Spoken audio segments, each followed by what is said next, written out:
اللہم صلی علی محمد کما تحب و ترضی لہ ربی انی لما انزلت علی من خیر فقیر۔ بسم اللہ الرحمن الرحیم۔ السلام علیکم محترم ناظرین، قرآن کی ایک صورت ہے۔ ویسے تو قرآن کی ہر صورت اتنی زیادہ فضیلت والی ہے کہ آپ کی سوچ ہوگی۔ جس کو بھی آپ ذہن میں رکھ کر آپ جس صورت کو بھی پڑھتے ہیں، اللہ تعالیٰ کے حکم سے وہ ہمارے لیے فائدہ مند ہو جاتی ہے۔ کسی بھی مصیبت، دکھ، پریشانی میں اگر آپ اس کو پڑھیں، کسی بھی صورت کو پڑھ لیں تو وہ حل ہو جاتی ہے۔ لیکن میں آپ کو جو صورت بتانے جا رہی ہوں وہ مختصر اور ایک چھوٹی سی صورت ہے۔ ویسے تو دن رات کے بہت سے وظائف ہیں، لیکن آج آپ کی خدمت میں جو آیت یا صورت اس کی لے کر آئی ہوں، اس کا وظیفہ لے کر حاضر ہوئی ہوں۔ کسی بھی نماز کے بعد آپ اس صورت کو پڑھ لیں، بہت ہی مجرب اور طاقتور عمل ہے۔ آج میں آپ کی خدمت میں ایک ایسا خوبصورت عمل لے کر حاضر ہوئی جس کی رحمتیں، برکتیں، فضیلتیں آپ خود اپنی آنکھوں سے دیکھیں گے۔ آج کے اس خاص وظیفے کے ساتھ درود ابراہیمی ہم پڑھیں گے، تو یقین جانیں کہ درود پاک واحد ایک ایسی دعا ہے جو ہماری حاجتوں کو، ہماری دعاؤں پر لگا دیتی ہے، ان کو پر لگا کے عرش تک لے جاتی ہے، اور ہماری دعائیں، ہماری حاجات فوراً ہی اللہ تعالیٰ کی بارگاہ میں قبول اور منظور ہو جاتی ہیں۔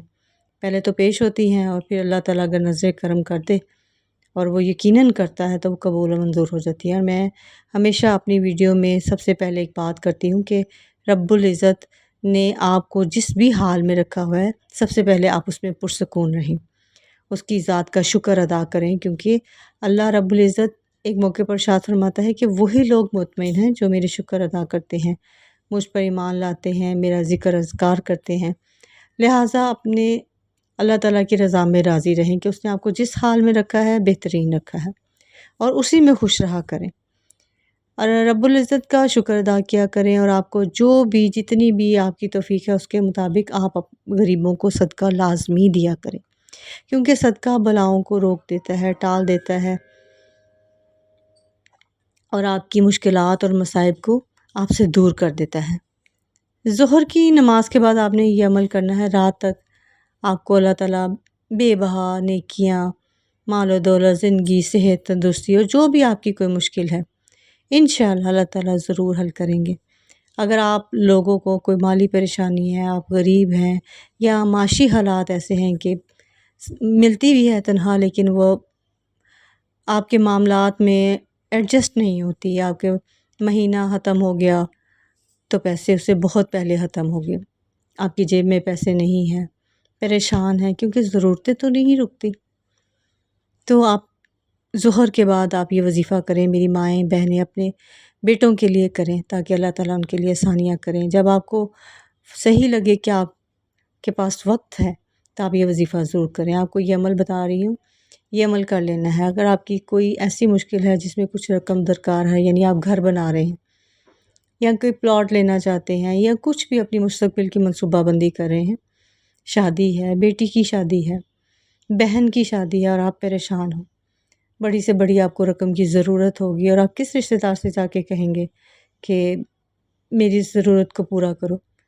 اگلے دن تک آپ اللہ تعالیٰ سے دعا کریں، آنے والے دنوں میں اللہ تعالیٰ آپ کی اس مشکل کو، اس رقم کو، اللہ نے چاہا تو آپ کو کسی بھی طریقے سے، کیونکہ وسیلہ کیا ہے وہ تو وہی جانتا ہے، کس کے ذریعے ملنا ہے وہ وہی جانتا ہے، تو ہو سکتا ہے آپ کو مل جائے، اللہ تعالیٰ آپ کے لیے آسانی کر دے اور آپ کے معاملات بڑے ہی آسان ہو جائیں اور بڑے ہی خوبصورت ہو جائیں، کسی کو پتہ بھی نہ چلے اور آپ کا معاملہ حل ہو جائے، تو اس سے بڑی اور کیا بات ہو سکتی ہے۔ بڑا ہی خاص عمل ہے، بڑا ہی طاقتور عمل ہے۔ جس بہن بھائی نے اپنی زندگی میں اس عمل کو یا وظیفہ پڑھ لیا تو پھر اس کو لوگوں کے آگے ہاتھ پھیلانے کی ضرورت نہیں رہتی، لوگوں میں بھی شرمندہ نہیں ہوتا کہ اس کے پاس یہ نہیں تھا تو وہ نہیں تھا، یا اس نے مجھ سے مانگا۔ یہ عمل ہوتے ہی آپ لوگ ایسے معجزات دیکھیں گے کہ آپ کو اللہ تعالیٰ نے غیب سے مدد کر دی ہے۔ آپ لوگوں کو جتنی بڑی سے بڑی رقم چاہیے یا کوئی بھی آپ کی ضرورت ہے، حاجت ہے، مشکل ہے، مصیبت ہے، آپ لوگوں کو اللہ تعالیٰ ضرور عطا فرمائیں گے۔ ہر کوئی چاہتا ہے کہ ایسا وظیفہ ملے کہ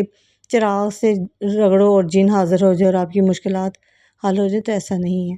اللہ کے آگے گڑ گڑانا پڑتا ہے، اپنا آپ دینا پڑتا ہے، اپنی انا کو سائڈ پہ رکھ کے سجدے میں جا کے آپ جتنی گہرائی سے اور یقین سے دعا کریں گے، اللہ تعالیٰ اتنی ہی جلدی آپ کی مشکلیں پریشانیاں ختم کریں گے، تنگ دستی ختم کریں گے، بے روزگاری ختم ہو جائے گی۔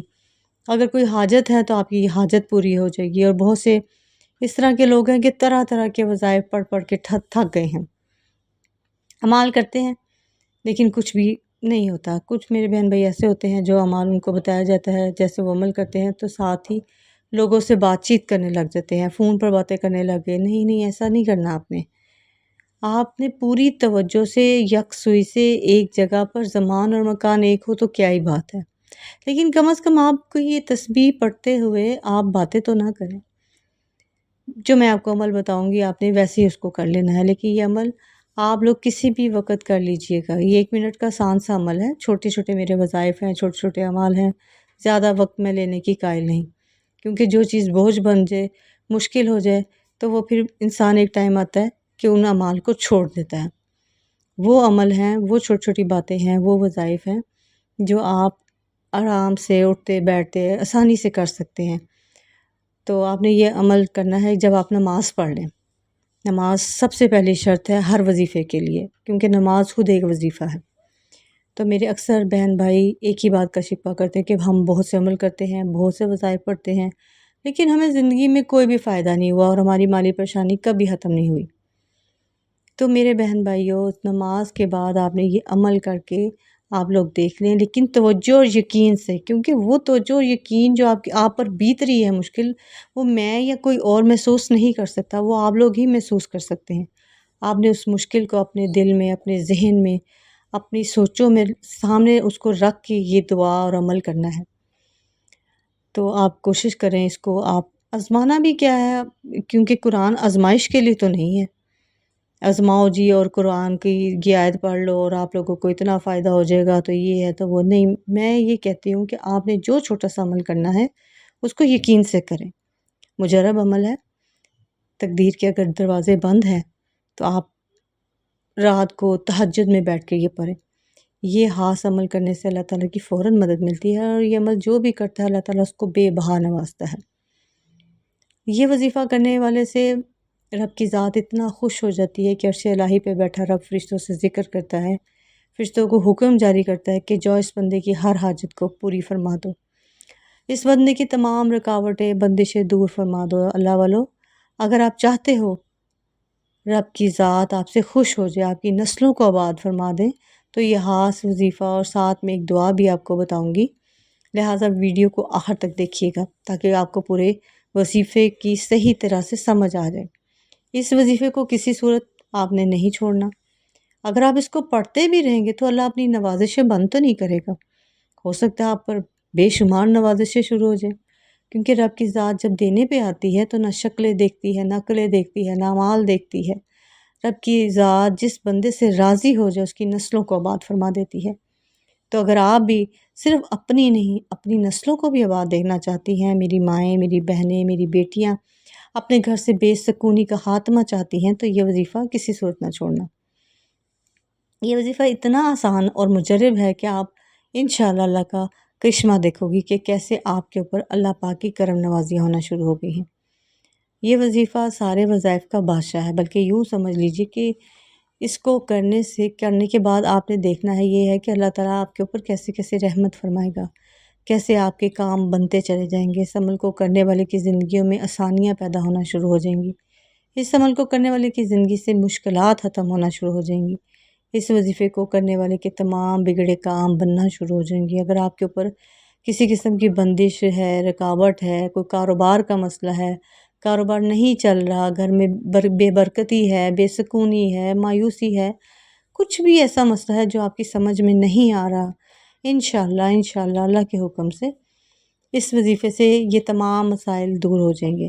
اس عمل کو کرنے کے بعد انشاءاللہ آپ کے اوپر ہر طرح کی بندشیں، رکاوٹیں جو ہیں وہ ٹوٹ جائیں گی، آپ کی زندگی میں بھی خوشی آئیں گی، آپ بھی خوشیوں کے حقدار ہیں، جو بھی آپ کے مقاصد ہیں، جو بھی آپ کی حاجتیں ہیں وہ پوری ہونا شروع ہو جائیں گی۔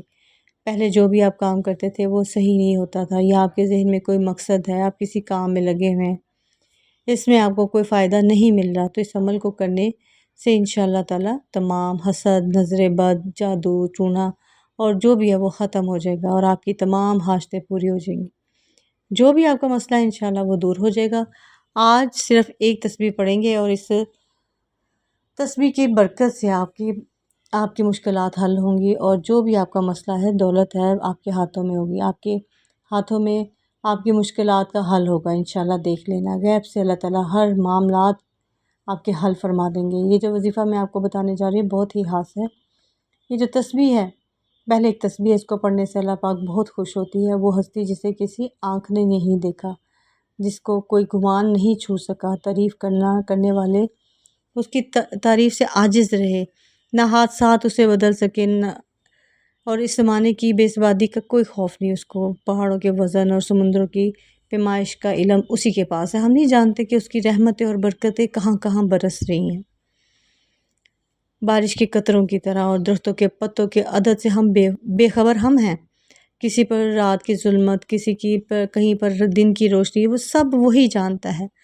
آسمان کی بلندی، زمین کی پستی، زمین کی گہرائی، سمندر کی گہرائی اور پہاڑوں کی چوٹی پہ اگر کوئی چیز پوشیدہ نہیں اس کے سامنے، تو وہ سب جانتا ہے۔ وہ ہر چیز کو اس کی تمام تفاصیل کے ساتھ جانتا ہے۔ آپ آہستہ سے بولیں یا زور سے، یا آپ کے اندر چھپے ہوئے کوئی بھی خواہش ہے یا باتیں ہیں، یا آپ راتوں کو چھپ چھپ کے گڑ گڑا کر اس کے سامنے تہجد میں اگر آپ دعا مانگتے ہیں، تو کیا وہ نہیں سنتا ہوگا؟ ضروری ہے کہ آپ اونچی آواز میں رو اور گڑ گڑاؤ تو وہ سنے گا۔ وہ تو آپ کی شارک سے زیادہ قریب ہے۔ پتے کے ٹوٹنے اور زمین پر اس کو گرنے تک کی آواز کو سنتا ہے۔ زمین کے اندر جو چلتے ہیں کیڑے، ان کی آوازوں کو سنتا ہے۔ سمندروں کی تہوں میں چلنے والی مچھلیوں کی آواز سنتا ہے۔ بحر و بر میں جو کچھ بھی ہے اس کے علم میں ہے۔ وہ تو ایک پتھر میں کیڑے کو رزق دینے پر قادر ہے، تو کیسے ہو سکتا ہے کہ وہ آپ کی مشکلات کو نہ سن سکے، نہ دیکھ سکے، نہ محسوس کر سکے؟ وہ کائنات کا بادشاہ ہے، رب ہے۔ حضرت عبداللہ بن عمر کی روایت میں اس کا واقعہ اس طرح بیان کیا گیا ہے کہ جب رسول اللہ صلی اللہ علیہ وآلہ وسلم اللہ کی عظمت کو بیان فرما رہے تھے، اس وقت آپ کی کیفیت یہ تھی کہ آپ کا جسم ہل رہا تھا اور دیکھنے والوں کو ایسا محسوس ہو رہا تھا کہ آپ ابھی زمین پر گر پڑیں گے۔ اللہ تعالیٰ کی معرفت، اسے اللہ تعالیٰ کی معرفت کہتے ہیں، اللہ تعالیٰ کو جاننا کہتے ہیں، خوشیاں کہتے ہیں، کیونکہ نبی پاک صلی اللہ علیہ وسلم سے زیادہ کون جان سکتا ہے؟ یہ معرفت انسان کے اندر ایک کیفیت پیدا کرتی ہے، ایک کیفیت اللہ کو دیکھے بغیر کہ دیکھ لینا۔ یاد رکھیں کہ اللہ کے اس عظیم کائنات کا، جس کا ایک بہت ہی چھوٹا سا ایک قطرہ ہے، ہمیں ایک ہی مقصد کے لیے پیدا فرمایا گیا ہے، اور وہ ہے عبادت اور انسانیت سے محبت کرنا، اس کی مخلوق سے محبت کرنا۔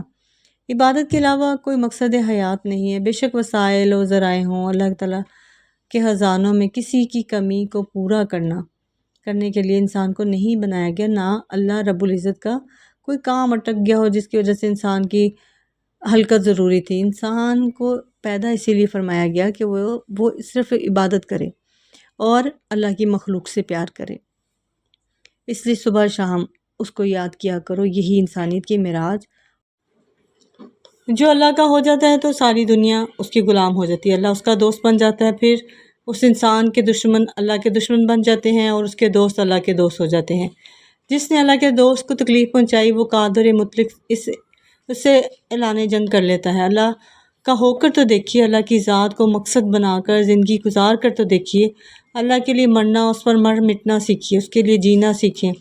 خوشی بھی وہی ہو جو اسے پسند ہو، غم بھی اس کا لحاظ، ہار بھی جو اسے پسند ہو، خفا بھی جو اسے پسند ہو، ہر دم ہر لمحہ اس کی رضا مطلوبہ مقصود ہو۔ اللہ تعالیٰ کی عبادت کے ساتھ ساتھ ہمیں ہر پل، ہر وقت، ہر لمحہ شکر ادا کرنا چاہیے۔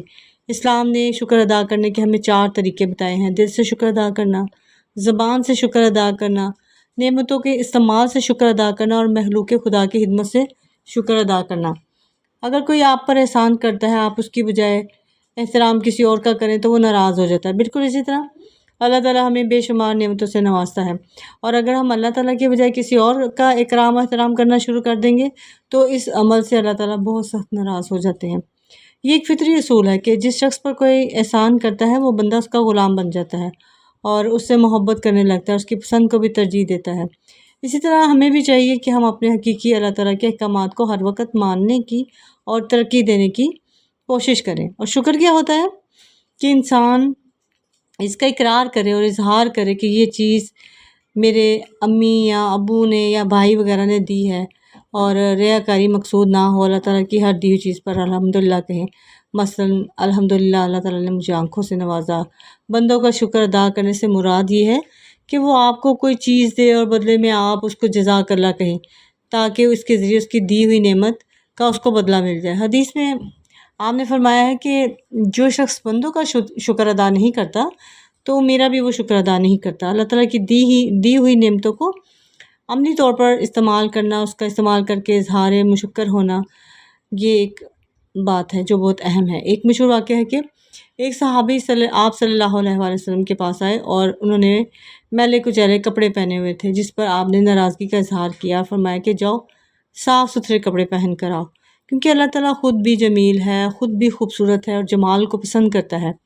جب ہم اللہ کی دی ہوئی نعمتوں کو اپنے وجود پر اس کا اظہار کرتے ہیں تو اللہ تعالیٰ اس سے بہت خوش ہوتے ہیں، لیکن اگر استعمال نہ کیا جائے تو یہ بھی ایک ناشکری ہے۔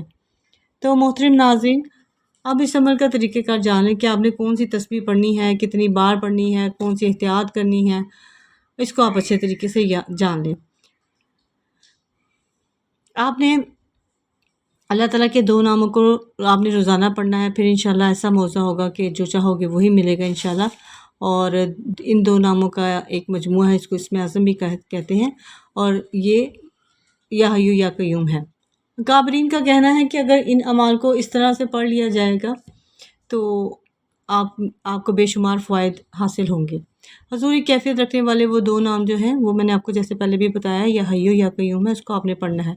اور کسی بھی دن میں آپ نے ظہر کی نماز کے بعد بیٹھ کر آپ نے 100 مرتبہ اس کو پڑھ لینا ہے۔ اس کے بعد آپ نے 11 مرتبہ سورۃ کوثر پڑھنی ہے، انا اعطیناک الکوثر فصلی لربک وانحر ان شانئک ھو الابتر۔